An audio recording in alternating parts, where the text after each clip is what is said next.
Hello friends, जैसा कि आप लोग जानते हैं कि एसबीआई क्लर्क और पीओ के एग्ज़ाम जल्द ही होने वाले हैं। इसीलिए आज हम लोग एक बहुत ही इम्पॉर्टेंट टॉपिक कवर करेंगे जिसका नाम है सिलोजिज्म।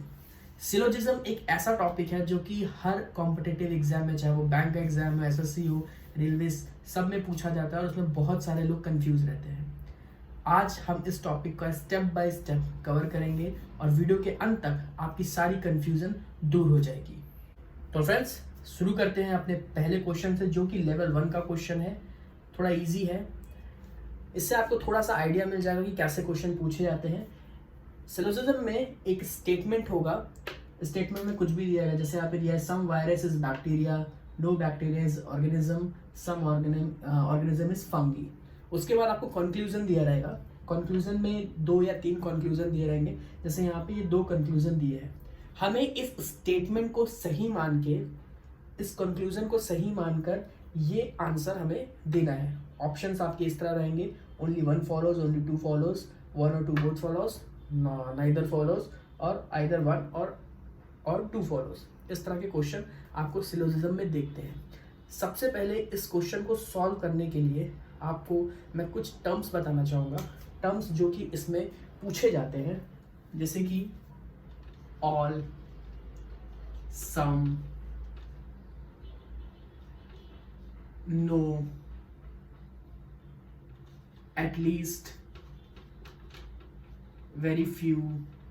ये जो टर्म्स हैं ये हमें सिलोजिज्म के क्वेश्चन में अक्सर पूछे जाते हैं। तो इसका मतलब कैसा होता है, जैसे कि आप लोग जानते हैं कि हमें इन क्वेश्चंस को वेन डायग्राम से सॉल्व करना रहता है। तो आप एक चीज बिल्कुल अच्छे तरीके से याद कर लीजिए कि अगर मान लीजिए क्वेश्चन में ऑल आ गया तो हमारा जो वेन डायग्राम है वो कुछ ऐसे बनेगा, ठीक है। और मीन्स अगर हम इसको ए मान लें, इसको बी मान लें, तो बी का ऑल ए, यानी बी पूरा का पूरा ए में है।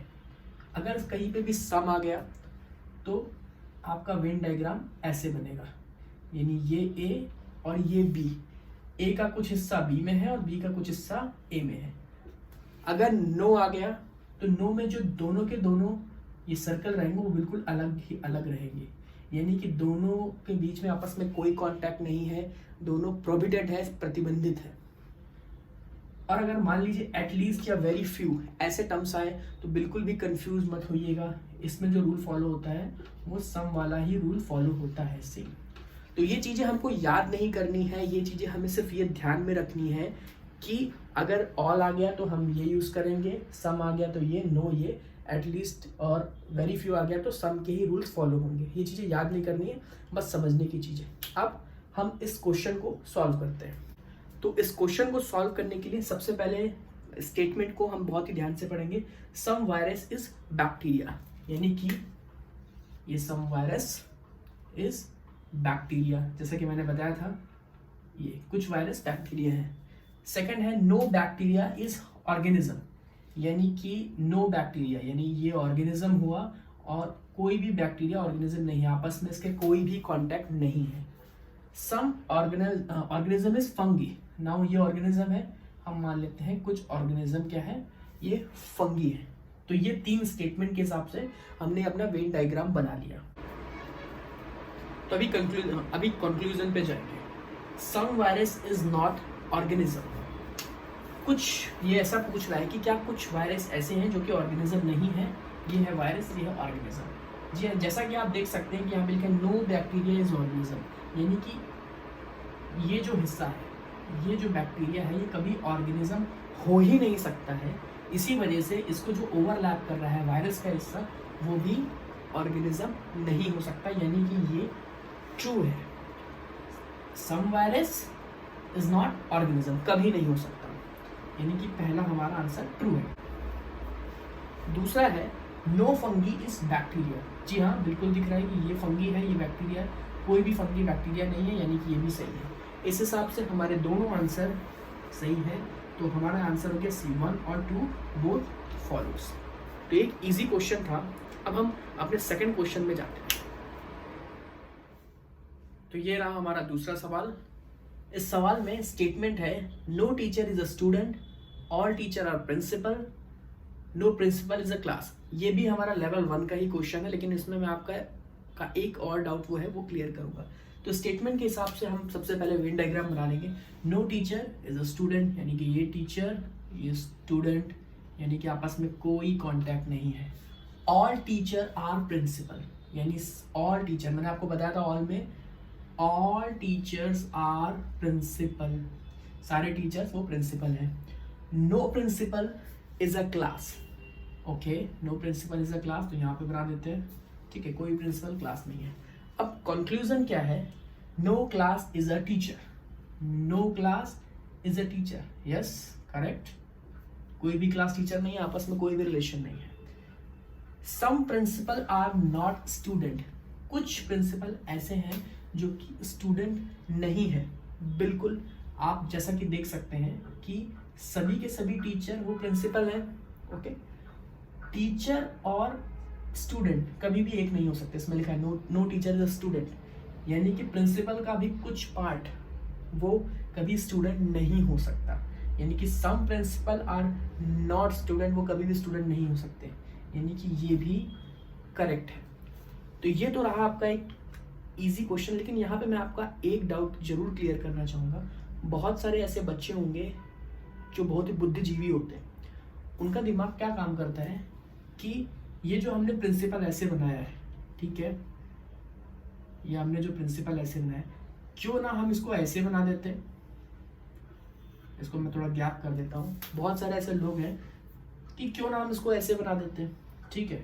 फिर बोल रहा है no principal is a class, तो क्यों ना हम क्लास को ऐसे बना देते, क्लास को हम ऐसे बना देते, ठीक है। बहुत सारे लोगों के दिमाग में क्वेश्चन उठता है, और जब ये क्वेश्चन उठता है तभी समझ लीजिए कि आप कंफ्यूज होना स्टार्ट हो गए हो। एक चीज का ध्यान रखिएगा कि ऐसे सिलोजिज्म के क्वेश्चन में आपके जो स्टेटमेंट हैं सीधे सीधे हमें सिर्फ वही नोट करना है, हमें ज्यादा अपने से दिमाग लगा के कुछ भी नहीं करना है। जो स्टेटमेंट है उसके हिसाब से हमने डायग्राम बना दिया, जो कंक्लूजन है उसके हिसाब से हमने आंसर निकाल दिया। ये जो पॉसिबिलिटी की चीज है कि हाँ ऐसा भी हो सकता है वैसा भी हो सकता है, वो हम तब करेंगे जब हमें कंक्लूजन में पॉसिबिलिटी दी हुई हो, यानी कि हमें जब कंक्लूजन में पॉसिबिलिटी का वर्ड दिया हो, ऐसा हो सकता है का सेंस है, तो हम वहां तक सोचेंगे, ठीक है। तब तक नहीं सोचना है, आगे पॉसिबिलिटी के भी क्वेश्चन आएंगे, तो जैसा स्टेटमेंट वैसा कंक्लूजन वैसा आंसर, ज्यादा सोचना नहीं है, ओके। तो ये हमारा थर्ड क्वेश्चन है, और अब हम लोग पहुंच गए लेवल 2 में। मैं बता रहा हूँ, वीडियो को लास्ट तक देखिएगा, आपको ऐसे ऐसे अच्छे अच्छे क्वेश्चन मिलेंगे कि सिलोजिज्म आप किसी भी कॉम्पिटिटिव एग्जाम में कभी नहीं छोड़ेंगे, फुल मार्क्स लेके आएंगे। तो यहाँ पे एक और स्टेटमेंट है, फ्यू बाइक्स, यहाँ पे थोड़ा सा मैंने गड़बड़ लिख दिया है, ठीक है, फ्यू बाइक आर कार। तो चलिए सबसे पहले हम लोग यहाँ पे लिख देते हैं, कुछ भाई बाइक जो है वो कार है। सम ट्रक्स इज जीप, कुछ ट्रक वो जीप है, कुछ ट्रक वो जीप है। अभी क्या बोल रहा है, only a few jeep are car, मतलब कुछ जीप ऐसी हैं जो कार है, ठीक है। तो हमें ये डायग्राम, ठीक है, हम इसको ऐसे बना देंगे, कुछ ट्रक है वो जीप है, और कुछ जीप भी है जो कि कार है, ओके। अब कंक्लूजन क्या है, फ्यू बाइक्स आर ट्रक, क्या कुछ बाइक्स हैं जो ट्रक है, देख रहे हैं कोई रिलेशन आपस में नहीं मिला है, तो ये नहीं, गलत है ये। सेकंड कंक्लूजन अब हम देखेंगे, all jeeps are bike is a possibility, possibility का क्वेश्चन आ गया, यानी हो सकता है। यहाँ पे अब हम लोग को अपना दिमाग लगाना है कि क्या ऐसा हो सकता है। अभी तक तो हमें सिर्फ यही पता था कि यही जीप, अब क्या ऐसा हो सकता है कि जीप, सारे के सारे जीप बाइक हो सके। तो अगर आप देखोगे, ऑल बाइक्स ये कार है, अगर हम इस डायग्राम को ऐसा बना सके, ऑल जीप्स पूछ रहे तो हम ऑल को इसके अंदर लगा देंगे, और फिर इसी तरीके से ट्रक लगा देंगे। अब हम देखेंगे कि ये जो मैंने डायग्राम बनाया है इसके हिसाब से क्या ये फॉलो कर रहा है, few bikes are car, okay, some trucks are jeep, okay, only a few jeep are car, okay, ये तो तीनों को फॉलो कर रहा है, और साथ में इसको भी फॉलो कर रहा है कि all jeeps are bike is a possibility, यानी कि ऐसा हो सकता है, यानी कि ये भी ये करेक्ट है। Okay, you got my point. कैसे मैंने बताया आपको कि हमें सोचना है, जैसे हम लास्ट क्वेश्चन में नहीं कि हम कुछ बना रहे थे और हमारे दिमाग में कुछ आ रहा था, तो जब पॉसिबिलिटी आ गई तो उसको हमको लाना है, जब पॉसिबिलिटी नहीं है तो उसको दिमाग में नहीं लाना है। तो अब नेक्स्ट क्वेश्चन देखते हैं। हेलो फ्रेंड्स, हम लोग आ गए अपने फोर्थ क्वेश्चन की तरफ, जिसको मैंने दिया है लेवल 3। लेवल 3 इसलिए क्योंकि ये अपने आप में एक बहुत ही कंफ्यूजिंग क्वेश्चन है और 90% लोग इसमें कुछ नहीं कर पाते हैं। तो सबसे पहले स्टेटमेंट पढ़ेंगे, only few red are yellow.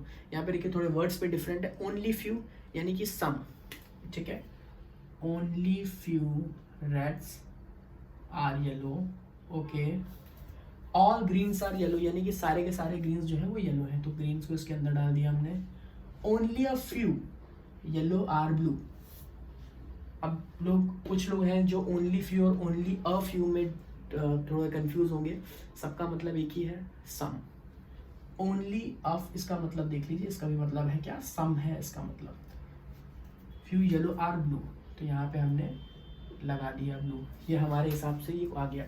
अब कंक्लूजन में क्या पूछा है, some blue can be red. आप देखिए यहाँ पे कैन बी, कहेंगे कैन बी के बारे में तो पढ़ाया ही नहीं, नो पढ़ाया और पढ़ाया नहीं। कैन बी का मतलब हो सकता है, क्या हो सकता, यानी कि पॉसिबिलिटी का क्वेश्चन है। तो क्या ऐसा हो सकता है कि कुछ ब्लू रेड हो जाए? भाई इसके हिसाब से तो नहीं हो सकता, लेकिन अगर हम इस डायग्राम को ऐसे बना दे तो ग्रीन, इसको ऐसे भी तो बना सकते हैं ना। इसमें तो पूछा है, बोला है ना only a few yellow are blue, इसमें रेड और ब्लू का तो कुछ बताया नहीं है, तो हम इसको इसकी जगह ऐसे भी बना सकते हैं। तो अगर हम ऐसे बनाएंगे तो ये हमारा स्टेटमेंट सही है कि यहाँ पे पॉसिबिलिटी है कि कुछ ब्लू वो रेड हो जाए, ठीक है, तो ये सही है। अभी दूसरा क्या आ गया, सम रेड्स आर ब्लू। अभी ये क्या बात होती है, अभी आपने बोला कैन बी रेड, भाई हो गया, फिर वही सवाल पूछ रहे हो कि सम रेड्स आर ब्लू। क्वेश्चन देखिए, यहाँ पे पॉसिबिलिटी है तो हो सकता है, यहाँ पे सीधा सीधा पूछ रहा है कि सम रेड्स आर ब्लू, तो हम सीधे सीधे में ना जो हमारा पहला वाला रहता है उसी को फॉलो करेंगे। इसके हिसाब से कुछ रेड ब्लू है क्या, नहीं है ना, ये तो पॉसिबिलिटी हमें दिखी तो हमने ये बनाया, इसको हमने हटा देते हैं, इसके हिसाब से नहीं है तो ये गलत है, ठीक है। तो हमारा इसमें से पहला आंसर सही है, यानी कि ये सही है। तो यहाँ पे आपको बिल्कुल अभी कंफ्यूजन क्लियर हो गई है कि पॉसिबिलिटी और विदाउट पॉसिबिलिटी में क्या फ़र्क है। तो फ्रेंड्स, ये वो क्वेश्चन है जो कि मैंने आपको एज अ चैलेंज दिया है आपको। अगर आपने मेरे वीडियो को ढंग से देखा है, मेरे कॉन्सेप्ट को फॉलो करेंगे, तो आप इस क्वेश्चन को बहुत ही ईजिली सॉल्व कर सकेंगे और इसका आंसर मुझे कमेंट बॉक्स में ज़रूर कीजिएगा। अगर आप इस चैनल पे नए हैं तो मुझे सब्सक्राइब जरूर करिएगा, क्योंकि मैं ऐसे डिफरेंट टॉपिक पे वीडियो बनाता रहूँगा, आपके कॉन्सेप्ट क्लियर करता रहूँगा। तब तक के लिए thank you so much, bye bye.